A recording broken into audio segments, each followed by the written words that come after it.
जय मसीह जी पास्टर जी। जय जी मसीह जय की। बेटा मसीह जी। चालू कैसे हैं आप? पास्टर जी, मेरी गवाही यहाँ है। जी। जी जी बेटा। जी पास्टर जी, हम बहुत अच्छे हैं। आप कैसे हो? खुदा उनका बहुत धन्यवाद है बेटा। जी पास्टर जी, मेरी गवाही है कि परमेश्वर ने मुझे बहुत अच्छे घर से ब्लेस किया है, और मैं अपने घर पे आ चुकी हूँ। और प्रेज। दूसरी गवाही ये है कि मतलब मैं इस घर में, मेरे हस्बैंड हवन करना चाहते थे, मतलब पूजा वगैरह। तो मैं बहुत ज्यादा परेशान थी। मुझे घर की खुशी से ज्यादा मतलब ये डर लग रहा था कि मतलब मुझे अपने हाथों से ना करना पड़े। तो मैं रो भी बहुत रही थी, परेशान थी। मैं नाजिया सिस्टर से मैंने प्रार्थना करवाया। उन्होंने समझा और प्रार्थना भी किया। ऐसा हो ही नहीं सकता था कि मतलब मेरे हस्बैंड मुझसे हवन ना करवाते, क्योंकि कोई और चांस था ही नहीं। और हम्म। लास्ट दिन ऐसा हुआ कि दूसरी गवाही ये है कि मैंने अपने हस्बैंड को बताया ही नहीं था कि मैं मसीह में हूँ।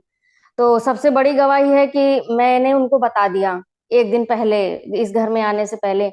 तो उन्होंने कुछ बोला ही नहीं। जब मतलब वो सदमे में आ गए, एक दिन बोले ही नहीं, चुपचाप बैठे थे। कहे मेरा तो दिमाग नहीं काम कर रहा है, तुम कहाँ से कहाँ पहुंच गई। और 5 साल से परमेश्वर में हो, मतलब मसीह को जानती हो, और मुझे कुछ पता ही नहीं है। ऐसे काम करती हो, बताओ कहाँ रहेंगे, समाज में जीने लायक नहीं छोड़ा, पता नहीं क्या क्या बोल रहे थे। मैं भी 2 दिन से रो ही रही थी। तो बोले मतलब इतना कैसे हो गया, कहीं परमेश्वर से कोई इतना मतलब लगाता। हम लोग भी तो भगवान की पूजा करते हैं, लेकिन तुम रोए जा रही हो, इसमें रोने वाली कौन सी बात हुई। मैंने कहा हम तुम्हारे साथ वफादार हैं, तो तुमसे बड़े परमेश्वर हैं, उनके साथ हम और ज्यादा वफादार हैं। अब समझ लो कि मतलब हम क्या चाहते हैं। फिर दूसरे दिन उन्होंने पंडित जी से बोला कि ऐसा है, आप मुझसे करवा लीजिए, इनको छोड़ दीजिए। फिर उधर भी मतलब तो तीसरी गवाही हो गई कि मुझे पूजा भी नहीं करना पड़ा। तो मैं परमेश्वर का बहुत बहुत धन्यवाद करती हूँ। और मैं खुश भी बहुत हूँ कि मेरे हस्बैंड ये पता उनको हो गया है कि मैं परमेश्वर की मतलब आराधना करती हूँ। क्योंकि मैं 5 साल से चोरी से ही मतलब सब कुछ चल रहा था, कि मुझे बहुत दिक्कत होती थी। बाइबल छुपाना, फोन में मैसेज डिलीट करना, किसी का नंबर नहीं, और मीटिंग ना होना, कोई मतलब आते ही सब डिलीट कर देना, मुझे बहुत दिक्कत होती थी।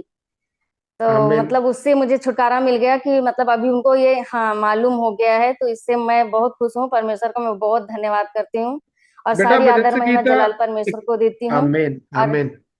आमीन। बेटा मेरा एक सवाल है, सॉरी आपकी बात यस। काट रहा हूँ। भजन संगीता 91 पे मनन करती हो आप? जी जी जी जी। जानते हैं सब 91 उसमें तो क्या लिखा हुआ है? पास्टर जी हम हाँ। क्या लिखा हुआ है जी सबको? मैं ये मतलब दिन में सबके लिए दो बहुत बार बड़ी टेस्ट बनी है। जी बेटा चालू। I know your excitement. जी हाँ, 91 को मतलब मैं 5 सालों से पढ़ रही हूँ। मेरा बेटा भी पढ़ के स्कूल जाता है। उसको मतलब घर से निकलते वक्त मैं मतलब हमेशा रिसीव करती हूँ, हमेशा पूरा पढ़ती हूँ।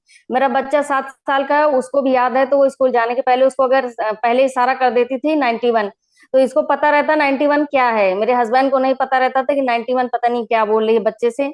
तो इसको बोलती थी बस में बैठे बैठे पढ़ लेना, मैंने इधर से कर दिया, लेकिन अपने लिए खुद कर लेना।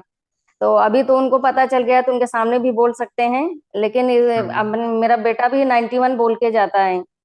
आमीन। Praise the Lord. खुदावंत का शुक्र करते हैं। क्या लिखा वहां पे? क्योंकि तूने मुझसे दिल लगाया है इसलिए मैं तुझे छुड़ाऊंगा। मैं तुझे इज्जत आदर मान दूंगा। This is the power of the word of God. मैं क्यों कहता हूं रोज कि अपनी नजरें यीशु पर और वचन पे रखनी है बस, और कुछ नहीं चाहिए। मैं यही कहता हूं तो भाई मेरे वाल ना देख क्या करो, सिर्फ खुदावंत की तरफ देखा करें। मैं उन लोगों में से हूँ, खुदा के जितने भी लोग हैं वो सिर्फ डायरेक्शन देने के लिए, जहां पे मुश्किल होगी वहां पे खड़े होंगे। बेटा शालू आई एम रियली हैप्पी कि खुदावंत खुदा ने आपकी जिंदगी में इतने बड़े मोजज़े किए हैं। याद रखिए जब हमारी नजरें बहन शालू की तरह वचन पर रहती हैं, बहन फातिमा की तरह वचन पे रहती हैं, कलाम पर रहती हैं और यीशु पे रहती हैं, और हम मिलकर दुआ करते हैं, we got the blessings, miracle happens, supernatural चीजें होती हैं।